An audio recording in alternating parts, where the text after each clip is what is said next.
Hello friends, कैसे हैं आप स्वस्थ होंगे, मस्त होंगे और अपनी पढ़ाई भी अच्छे से कर रहे होंगे। तो फ्रेंड्स, कल हमने एक टॉपिक चालू किया था animal tissue.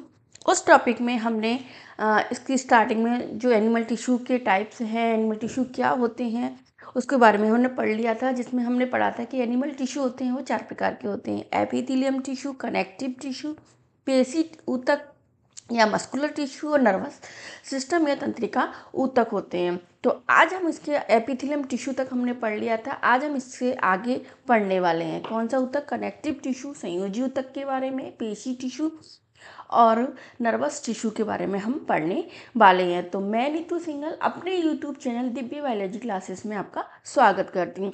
Friends, RPSC first grade की जो फर्स्ट पेपर के लिए जनरल साइंस है, उसके लिए ये टॉपिक इम्पॉर्टेंट है। साथ में अगर आप रीट मेंस की, लैब असिस्टेंट की या किसी भी बायोलॉजी से रिलेटेड एग्जाम की तैयारी कर रहे हैं तो उन सब के लिए भी टॉपिक बहुत ही इम्पोर्टेंट है।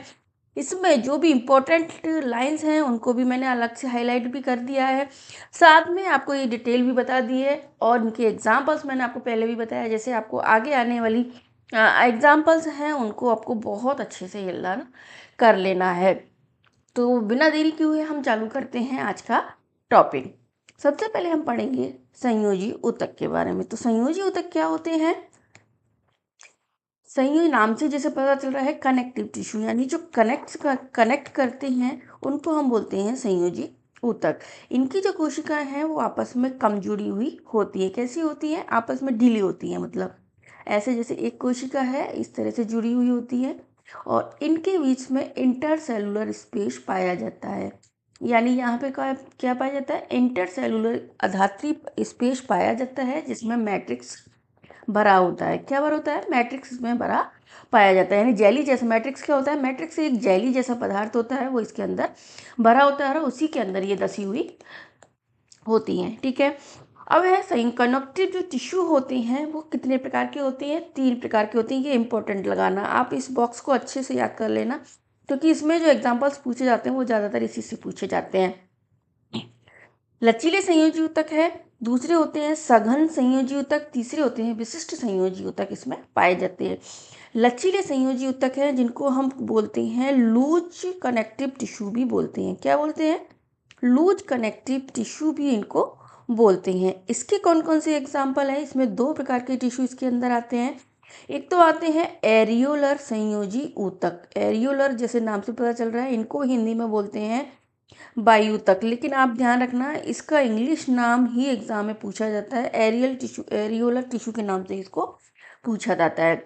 दूसरे होते हैं एडिपोस टिश्यू, वसा में ऊतक, यानी जिसमें वसा की अधिकता पाई जाती है, जिसमें फैट पाई जाती है। हमारी बॉडी में जो फैट स्टोरेज होता है ना वो इन्हीं टिश्यू के अंदर होता है। ठीक है। दूसरे प्रकार के होते हैं संघन संयोजी ऊतक यानी डेंस, इनको बोलते हैं डेंस कनेक्टिव टिश्यू बोलते हैं। डेंस कनेक्टिव टिश्यू है, ये भी 2 प्रकार के होते हैं। एक होते हैं नियमित संयोजी ऊतक यानी रेगुलर संयोजी ऊतक, दूसरे होते हैं अनियमित इरेगुलर संयोजी ऊतक होते हैं। नियमित संयोजी ऊतक के ये बहुत इंपॉर्टेंट है क्योंकि ये बहुत बार पूछे गए हैं क्वेश्चंस और आगे भी पूछने की संभावना है। इसमें आते हैं लिगामेंट और टेंडन, जिनके बारे में आगे हम डिटेल से पढ़ने वाले हैं। जबकि अनियमित संयोजी ऊतक है उसका एग्जाम्पल होती है हमारी त्वचा या स्किन होती है। क्यों? क्योंकि इसके बीच में कहीं पर लेयर अधिक होती है, कहीं पर कम होती है, तो इस तरह से ये संयोजी ऊतक के रूप में जुड़े होते हैं, तो इनको अनियमित संयोजी ऊतक कहते हैं। और एक तीसरे प्रकार के होते हैं विशिष्ट संयोजी ऊतक, जिसमें आता है रक्त, अस्थि और उपास्थि। रक्त को ब्लड, अस्थि बोन्स और उपास्थि कार्टिलेज। इसमें आप ये भी जान सकते हैं कि जो रक्त है इसको हम तरल संयोजी ऊतक कहते हैं। क्यों? क्योंकि ये तरल अवस्था में पाया जाता है। इसके लिए अगर आपसे पूछ ले कि तरल संयोजी ऊतक का उदाहरण क्या है तो उसमें रक्त आ जाएगा। अस्थि होती हैं वो ठोस रूप में पाई जाती हैं यानी सॉलिड होती हैं, तो ये एक सॉलिड संयोजी ऊतक का उदाहरण है। उपास्थि होती हैं वो लचीली होती है यानी हमारी जो मांसपेशियां हैं उनसे ये जुड़ी होती है। तो आपको संयोजी ऊतक के बारे में अच्छे से समझ में आ गया होगा। ये आपको ये इंपॉर्टेंट बॉक्स है, इसको आपको लर्न करना है, के बारे में डिटेल में पढ़ेंगे। सबसे पहले हम देखते हैं एरियोलर ऊतक, जो किसका प्रकार आपने देखा था? लचीले जो संयोजी ऊतक है उसी का ये प्रकार होता है। किसका प्रकार है ये? लचीले संयोजी ऊतक का प्रकार होते हैं। इसमें दो टाइप के टिश्यू हमने देखे थे, एक एरियोलर संयोजी ऊतक और दूसरे एडिपोस संयोजी ऊतक। एरियोलर संयोजी ऊतक जिसे हम वायुतक भी कहते हैं, ये कहाँ पाए जाते हैं? त्वचा मांसपेशियों के बीच, हमारी जो मसल्स हैं और जो हमारी स्किन है उसके नीचे जो तुरंत है वो एरियोलर संयोजी ऊतक पाए जाते हैं। इसके अलावा हमारी जो रक्त नलिका है उनके चारों ओर तथा नसों में और अस्थि मज्जा में ये पाया जाता है। यानी हमारी जो इस तरह से ये जो सेल्स होती हैं, त्वचा की हैं, मांसपेशियों की है, रक्त नलिका की है, अस्थि मज्जा की हैं, इनके बीच बीच में ये ऊतक भरा हुआ पाया जाता है, जिससे ये एक ही दृढ़ संरचना का या कठोर स्ट्रक्चर का निर्माण कर लेती हैं। ये अंगों के भीतर की खाली जगह को भरता है, जैसे मैंने आपको बताया है, अंगों के भीतर की खाली जगह को भरता है। ये आंतरिक अंगों को सहारा प्रदान करता है और ऊतकों की मरम्मत में सहायता करता है। यानी ऊतक जो डैमेज हो जाते हैं, क्षति होती है, तो उनकी मरम्मत भी इसके द्वारा की जाती है। यानी इनकी जो रिपेयरिंग की जाती है वो इन्हीं ऊतक के द्वारा की जाती है। अब हम दूसरा देखते हैं वसामय ऊतक। वसामय ऊतक क्या होता है? वसा का संग्रह करने वाले जो ऊतक होते हैं वो वसामय ऊतक होते हैं। ये मुख्य रूप से कहाँ पाया जाता है? हमारी त्वचा के नीचे के आंतरिक अंगों में पाए जाते हैं। जैसे कई बार हमारे थाई पे है, कमर पे है, हमारे स्टमक पे है, या फिर हमारे जो एल्बो पे है, इन पे जब पे सब पे जो हमारा फैट जमा होता है वो इसी ऊतक के कारण होता है, इसी ऊतक के रूप में जमा होता है। ये फैट स्टोरेज का काम करते हैं। इस ऊतक की कोशिका मतलब छोटी छोटी इसमें वसा की गोलिकाओं से भर जाती हैं और वसा संग्रहित होने के कारण ये ऊष्मीय कुचालक का कार्य करता है। इसका आप फंक्शन है वो याद रखना, ऊष्मीय कुचालक के रूप में ये कार्य करता है। अब हम आगे पढ़ते हैं सघन संयोजी ऊतक। लचीले संयोजी ऊतक हो गए, अब हम इसमें पढ़ेंगे अब आगे सघन संयोजी ऊतक के बारे में पढ़ेंगे। ये भी हमने देखे थे, दो प्रकार के होते हैं, नियमित संयोजी ऊतक और अनियमित संयोजी ऊतक। नियमित संयोजी ऊतक है, इसको हम इसमें बोले तो हम इसको रेगुलर संयोजी ऊतक भी कहते हैं। क्या बोलते हैं? रेगुलर संयोजी कनेक्टिव टिश्यू भी हम इसको कहते हैं। तो इसके दो एग्जांपल्स हैं, कौन कौन से होते हैं? लिगामेंट्स होते हैं और दूसरे होते हैं टेंडन या कंडरा होते हैं। लिगामेंट्स हैं जिसको हिंदी में हम स्नायु भी बोलते हैं, हालांकि लेकिन इसका डायरेक्ट स्नायु नाम नहीं पूछा जाता है, लिगामेंट ही पूछा जाता है। तो लिगामेंट जो होते हैं वो दो अस्थियां जो होती हैं उसको आपस में, अस्थियां होती हैं हमारी जो बोन्स होती हैं उनको आपस में एक दूसरे से जिस ऊतक के द्वारा जोड़ा जाता है उसे हम लिगामेंट कहती हैं। तो ये ऊतक बहुत लचीला और मजबूत होता है और हमारी मैट्रिक्स में धंसा रहता है। यानी लिगामेंट क्या होता है? दो अस्थियां जो आपस में एक दूसरे से जुड़ी होती हैं वो लिगामेंट के द्वारा ही जुड़ी होती हैं, जिसके कारण ये ऊतक बहुत ही लचीला भी होता है और मजबूत भी होता है। यानी जहाँ पे भी हमारे दो जोड़ होते हैं, जैसे कहते हैं ना हमारे लिगामेंट में प्रॉब्लम आ गई, जैसे कहा है हमारी फीमर है, टीबिया है, वो किससे लिगामेंट के द्वारा जुड़ी होती है? हमारे श्रोणि मेखला है, फीमर है, ये एल्बो की अस्थियां, ये सब किससे जुड़ी होती है? लिगामेंट के द्वारा। यानी एक अस्थि को दूसरी अस्थि से जोड़ने का काम करता है। ये इसमें मैट्रिक्स है वो बहुत कम मात्रा में पाया जाता है। ये अस्थियों को अस्थियों से जोड़ती है, ये इंपॉर्टेंट लाइन है, बोन टू बोन को जोड़ने का काम करती है। लिगामेंट क्या करता है? बोन टू बोन को जोड़ने का कार्य करता है। दूसरी होती है कंडरा, जिसे हम टेंडन भी कहते हैं। ये भी नियमित संयोजी ऊतक का उदाहरण है। ये एक अन्य प्रकार का संयोजी ऊतक है जो अस्थियों से मांसपेशियों को जोड़ता है। ये क्या करता है? बोन टू मसल्स को जोड़ने का कार्य करता है। हमारी जो बोन्स हैं जो हमारी मांसपेशियों के साथ जुड़ी हुई होती हैं वो टेंडन के द्वारा, ये कंडरा के द्वारा जुड़ी होती हैं, जो कि मजबूत तथा सीमित लचीलेपन वाली रेशेदार ऊतक हैं, क्योंकि ये हमारी मांसपेशियों को, बोन्स को जोड़ के लचीलापन प्रदान करते हैं। तो बोन टू मसल्स को जोड़ने का कंडरा काम करती है, जबकि दो अस्थियों को जोड़ने का काम है वो लिगामेंट करती है। आगे संयोजी ऊतक कौन से होते हैं? विशिष्ट संयोजी ऊतक होते हैं। तो इसमें तीन पढ़े थे हमने, एक है रक्त जिसे ब्लड, दूसरा अस्थि, तीसरा उपास्थि होते हैं। रक्त एक प्रकार का संयोजी ऊतक है, यानी एक प्रकार का ये तरल संयोजी ऊतक इसको बोलते हैं। अब इसके स्ट्रक्चर के बारे में देख रहे हैं कि ब्लड की स्ट्रक्चर है एनसीईआरटी की 9th की क्लास में दे रखी है। तो रक्त के जो तरल भाग है उसकी प्लाज्मा कहते हैं और इसके जो ठोस भाग होता है इसमें कणिकाएं पाई जाती हैं। ठीक है, इसके दो भाग होते हैं रक्त के, एक तरल भाग होता है जिसको हम प्लाज्मा कहते हैं, ये लगभग, हालांकि ये दे रखा है, मैंने आपको थोड़ा सा डिटेल में बता दिया, ये लगभग 55% होता है। दूसरा हमारा ठोस भाग होता है जो लगभग 45% होता है, जिसमें इसमें आरबीसी, डब्ल्यूबीसी और प्लेटलेट्स पाई जाती है, जो कि प्लाज्मा जो होता है हमारा उसके अंदर निलंबित रहती है। प्लाज्मा में रक्त कणिकाएं, श्वेत रक्त कणिका, प्लेटलेट्स निलंबित होते हैं। इसके अलावा प्लाज्मा में प्रोटीन, नमक और हार्मोन भी पाए जाते हैं। ठीक है, इसका कार्य क्या है, इसका कार्य देख लेते हैं। रक्त हमारे रूप से शरीर के पचे हुए भोजन, हार्मोन्स, उत्सर्जित पदार्थों को शरीर के एक भाग से दूसरे भाग में संवहन करने का कार्य करता है। जैसे हमने शुरू में भी देखा था, इसके कार्य कि एक अंग से दूसरे अंग तक पहुंचाने का कार्य ब्लड के द्वारा ही होता है। दूसरा ऊतक है हमारा बोन्स, अस्थि संयोजी ऊतक का ही उदाहरण है। ये खनिज युक्त ठोस संयोजी ऊतक है। अब इसको खनिज युक्त ठोस संयोजी ऊतक क्यों कहते हैं, क्योंकि ये कैल्शियम और फास्फोरस से मिलकर बना होता है। ये हमारे पंजर कंकाल का निर्माण कर शरीर को आकार करता है। हमारे पूरे शरीर में जो स्केलेटन होता है वो बोन्स का ही बना होता है, जिससे हमारे शरीर को एक निश्चित शेप मिल पाती है। यह मांसपेशियों को सहारा देती है और शरीर के मुख्य अंगों को भी सहारा देने का काम करती है। यह ऊतक मजबूत और कठोर होता है। कैसा होता है ये ऊतक, ये ऊतक हमारा जो होता है सबसे ज़्यादा मजबूत और सबसे ज़्यादा कठोर कौन सा ऊतक होता है, हमारा अस्थि संयोजी ऊतक होता है, जो हमारे जो शरीर है उसको आकार प्रदान करता है और मजबूती भी प्रदान करने का कार्य करता है।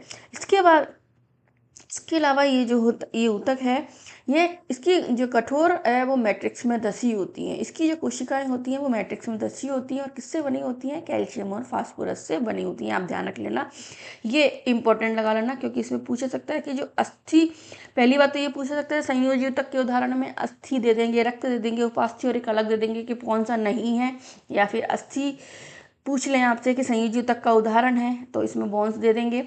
और ये किससे बने होते हैं, ये कैल्शियम और फास्फोरस से बनी होती है। ठीक है, अगला है हमारा उपास्थि, जिसे कार्टिलेज भी कहते हैं। ये एक अन्य प्रकार का संयोजी ऊतक है। इसमें कोशिकाओं के बीच पर्याप्त स्थान होता है, यानी इंटरसेलुलर स्पेस पाया जाता है। अस्थियों में इंटरसेलुलर स्पेस नहीं होता है, लेकिन इनमें इंटरसेलुलर स्पेस पाया जाता है। इसकी जो ठोस मैट्रिक्स है वो प्रोटीन और शर्करा की बनी होती है, ये भी ध्यान रख लेना, क्योंकि इसकी जो प्रोटीन और शर्करा की मैट्रिक्स बनी होती है। ये अस्थियों के जो जोड़ हैं उनको चिकना बनाने का काम करती है। मुख्य रूप से जैसे हमारी देखो नाक की है, कान की है, होंठ की अस्थि है, ये क्या थोड़ी हिल सकती हैं उपास्थि। ठीक है, तो ये मुख्य रूप से कहाँ पाई जाती है, नाक, कान, कंठ और सांस नली में ये उपस्थित होती हैं।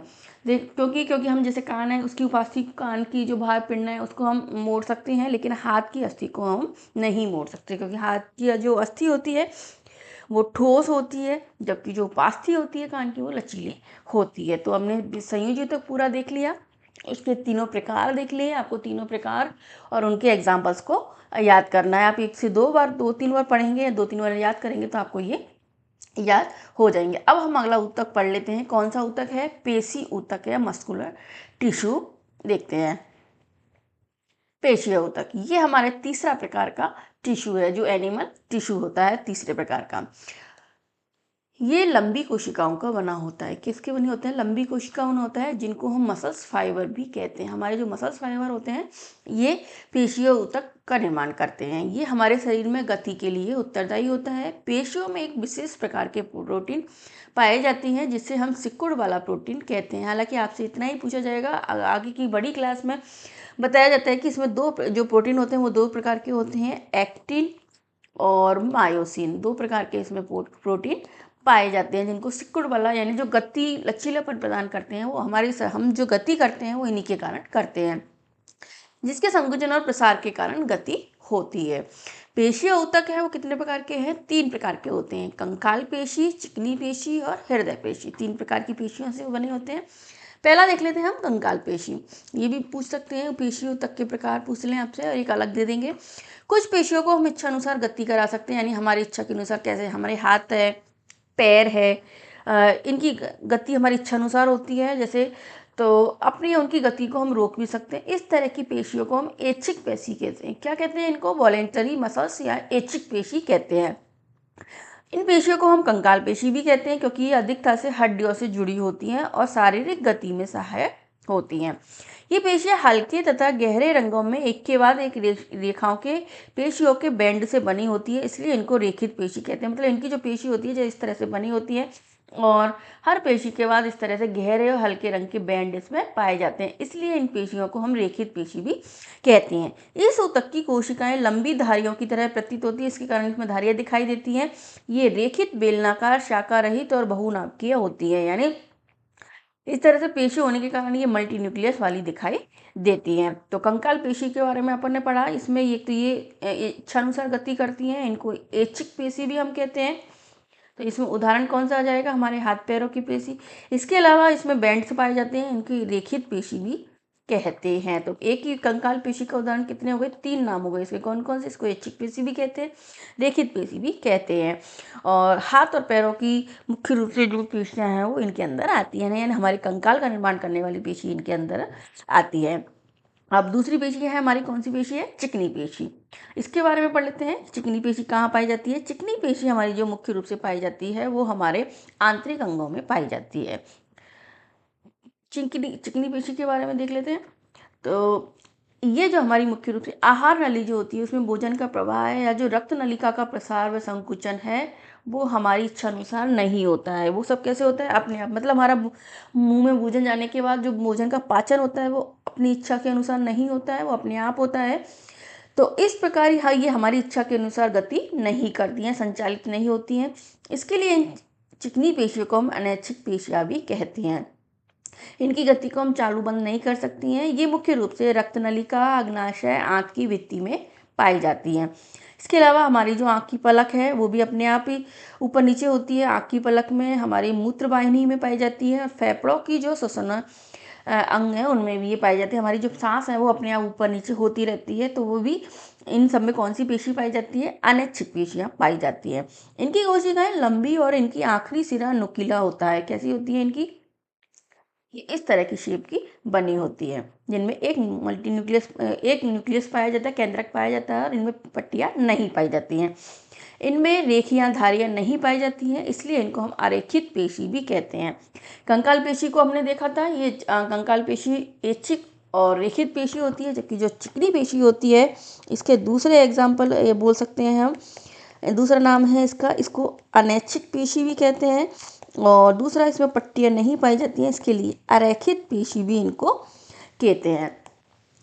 और ये जो पेशी पाई जाती है हमारे आंतरिक अंगों में मुख्य रूप से, आप इस तरह से ध्यान रख लेना, ज़्यादा भी नहीं रहे तो जो चिकनापन होता है हमारे आंतरिक अंगों में अधिक होता है।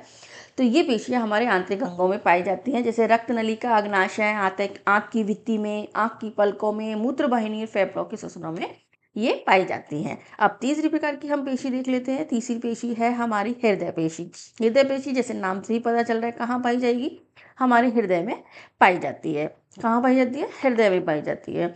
और ये जो पेशियां, क्योंकि आप ध्यान रखना कि हृदय हमारा अनैच्छिक रूप से गति करता है, यानी पूर्णतः से पूर्णतः समसे है, तो हृदय की जो पेशियां होती हैं वो अनैच्छिक पेशी होती हैं, लेकिन इनकी जो स्ट्रक्चर होती है वो बेलनाकार है, शाखाओं वाली और एक केंद्रकीय होती है।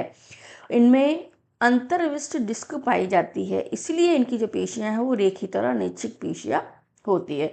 यानी इस तरह से इनको ये देखने में इस तरह से प्रतीत होती हैं कि इन पेशियों में जो केंद्रक तो एक होता है, लेकिन बीच बीच में इस तरह से डिस्क पाई जाती है जो पट्टियों के समान दिखाई देती है। इसके कारण इनकी पेशियों को रेखित और अनैच्छिक पेशियां कहते हैं। ठीक है, अब हम अगला देख लेते हैं। हमारा चौथा ऊतक है नर्वस सिस्टम ऊतक। ठीक है, नर्वस टिश्यू जिसको बोल सकते हैं, तंत्रिका ऊतक हम जिसको बोलते हैं, नाम से पता चलता है। जैसे नर्वस टिश्यू है, नर्वस टिश्यू हमारे मुख्य रूप से कहाँ पाए जाते हैं, मस्तिष्क और मेरुरज्जु में पाए जाते हैं। तो इसको बोलते हैं हम नर्वस टिश्यू। सभी कोशिकाओं में उत्तेजना के अनुकूल प्रतिक्रिया करने की क्षमता होती है। हमारी जैसे हमारे स्किन है, उस पर कोई पिन चुबा दे, या फिर कैसे अगर हमारे कोई आग की लौ लग जाए तो हम अचानक से अपना हाथ हटा लेते हैं। तो ये सब क्रिया किसके कारण होती हैं, हमारे जो बॉडी में उत्तेजना होती है, वो उत्तेजना हमारे तंत्रिका ऊतक तक पहुँचती है और इससे हमारी प्रतिक्रिया होती है। हम तुरंत, हमारे पास सिग्नल आता है, हम उसको हाथ को हटा लेते हैं। तो तंत्रिका ऊतक की कोशिकाएं बहुत ही शीघ्र उत्तेजित होती हैं और इससे उत्तेजना से बहुत ही शीघ्र शरीर से एक स्थान पर ही हमारे पहुंचा देती हैं। ये मुख्य रूप से मस्तिष्क, मेरुरज्जु तंत्रिकाएं सभी तंत्रिका ऊतकों की बनी होती हैं। अब इसमें इंपॉर्टेंट लाइन ये है, ये 2 लाइन इसमें बहुत इंपॉर्टेंट है। एक तो ये कि कहाँ पाई जाती हैं, तो मस्तिष्क मेरुरज्जु की तंत्रिकाएं सभी तंत्रिका ऊतकों की बनी होती हैं। दूसरा, तंत्रिका ऊतक की जो कोशिका होती है, एक कोशिका को हम तंत्रिका कोशिका या क्या कहते हैं, न्यूरॉन कहते हैं। इसको क्या कहते हैं, इसकी एक कोशिका को न्यूरॉन कहते हैं, ये इंपॉर्टेंट है। अब न्यूरॉन की स्ट्रक्चर देख लेते हैं। न्यूरॉन एक तंत्रिका ऊतक की इकाई है, आप इसको ध्यान रख लेना। न्यूरॉन को हम तंत्रिका ऊतक की संरचनात्मक फंक्शनात्मक इकाई या इकाई भी हम इसको बोलते हैं। तो न्यूरॉन क्या होते हैं, तंत्रिका कोशिका जो होती है वो एक तंत्रिका कोशिका ऊतकों की कोशिका न्यूरॉन कहलाती है, और न्यूरॉन जो होती है वो तंत्रिका ऊतक की इकाई होती है। इसकी स्ट्रक्चर देख लो, जैसे इसके 3 पार्ट होते हैं। एक होता है कोशिका काय, जिसको इंग्लिश में साइटॉन बोलते हैं। दूसरा डेंड्राइट। तीसरा होता है तंत्रिकाक्ष या एक्सॉन पार्ट होता है। ये एक न्यूरॉन की स्ट्रक्चर है, जिसमें जो केंद्रक और साइटोप्लाज्म भरा रहता है उसे साइटॉन कहते हैं, जिससे अनेक छोटी छोटी शाखाएं ये निकली रहती हैं जो आवेगों को दूसरे अंगों को भेजने का कार्य करती हैं। इनको हम डेंड्राइट्स कहते हैं। इसके साथ ही इससे एक लंबा इस तरह से एक जो प्रवर्ध निकला रहता है वो एक्सॉन कहलाता है, जो कि दूसरे एक न्यूरॉन को दूसरे न्यूरॉन से आगे जोड़ने का काम करता है। तो ये इसकी स्ट्रक्चर हो गई। तो में केंद्रक तथा कोशिका द्रव्य मैंने आपको बताया था। साइटोप्लाज्म जो होते हैं वो कहाँ पाए जाते हैं, साइटॉन में पाए जाते हैं। उस भाग को हम साइटॉन कहते हैं। इसमें लंबे और पतले बालों जैसी शाखाएं निकली रहती है, इन शाखाओं को हम डेंड्राइट्स कहते हैं। प्रत्येक न्यूरॉन में एक लंबा प्रवर्ध होता है, मैंने कहा ना आगे की पीछे की साइड एक लंबा प्रवर्ध होता है, उसको हम क्या कहते हैं, एक्सॉन कहते हैं। एक तंत्रिका कोशिका लगभग 1 मीटर तक लंबी होती है, मतलब तंत्रिका कोशिका होती है वो हमारे शरीर की सबसे लंबी कोशिका होती है, तो 1 मीटर लंबी तक हो सकती है। बहुत सारे तंत्रिका रेशे संयोजी ऊतक के द्वारा एक साथ मिलकर एक तंत्रिका का निर्माण करते हैं, यानी छोटे छोटे ये तंत्रिका कोशिकाएं वो मिल जाती हैं और इनके संयोजी ऊतकों के द्वारा ये जुड़ी रहती हैं, फिर ये तंत्रिका का निर्माण करती हैं। कुछ इंपॉर्टेंट फैक्ट्स भी एनसीईआरटी में दे रखे हैं, जिन्हें देख लेते हैं। तंत्रिका रेशे से गुजरने वाली जो संवेदना है उसे हम तंत्रिका स्पंदन कहते हैं। ये पूछ सकते हैं तंत्रिका स्पंदन क्या होता है, तंत्रिका रेशे से गुजरने वाली संवेदना को कहते हैं। तंत्रिका का जो स्पंदन है वो हमारी इच्छानुसार अपनी पेशियों को गति करने में सहायता देता है। तंत्रिका तथा पेशीय ऊतकों का कार्यात्मक संयोजन सभी जीवों में समान पाया जाता है। मौलिक मतलब सभी जीवों में समान होता है, और यह संयोजन उत्तेजना के अनुसार जंतुओं को गति प्रदान करता है। उसी के अनुसार जंतु जैसे फटाफट से अपने हाथ को हटाते हैं, आगे बढ़ते हैं। ये सारी जो है हमारे मस्तिष्क और मेरुरज्जु की जो तंत्रिकाएं होती हैं उनके द्वारा जो हम प्रतिक्रिया प्राप्त होती है उसके अकॉर्डिंग हम काम करते हैं। तो इस तरह से आज हमने पूरा तंत्रिका ऊतक देख लिया। हालांकि टॉपिक थोड़ा सा टफ है, लेकिन अगर आप इसको, क्योंकि अभी जो आरपीएससी का पैटर्न बदला है उसके अकॉर्डिंग अभी जो प्रश्न आ रहे हैं, तो इस वाले टॉपिक में से भी बायोलॉजी में क्वेश्चंस आने की पूरी पूरी संभावना है। तो आपको अगर अच्छे नंबर चाहिए, हर चीज़ में आगे बढ़ना है, तो आपको अगर जनरल साइंस को अच्छे से करना है, 5 में से 5 क्वेश्चन सही करने हैं, तो हर टॉपिक को थोड़ा अच्छे से पढ़ना पड़ेगा। मैंने इसमें बहुत अच्छे से आपको हाईलाइट कर दिया है हर टॉपिक को, और एग्जाम्पल्स भी बता दिए हैं कि एग्जाम्पल्स को भी हाईलाइट कर दिया है। तो अभी 2-3 बार इस टॉपिक को आप अच्छे से पढ़ लें, फिर उसके बाद लास्ट टाइम पे आप इनके शॉर्ट नोट्स के रूप में एग्जाम्पल्स वगैरह का जो रिवीजन कर सकते हैं। तो फ्रेंड्स, अगर आपको ये वीडियो अच्छी लगी हो तो इस वीडियो को अधिक से अधिक लोगों को शेयर कर दो, वीडियो को लाइक कर दो, और अगर आपके कोई भी कमेंट हो तो उसे भी आप मुझे बता देना। मिलते हैं एक नई वीडियो में, एक नई क्लास में। Thank you.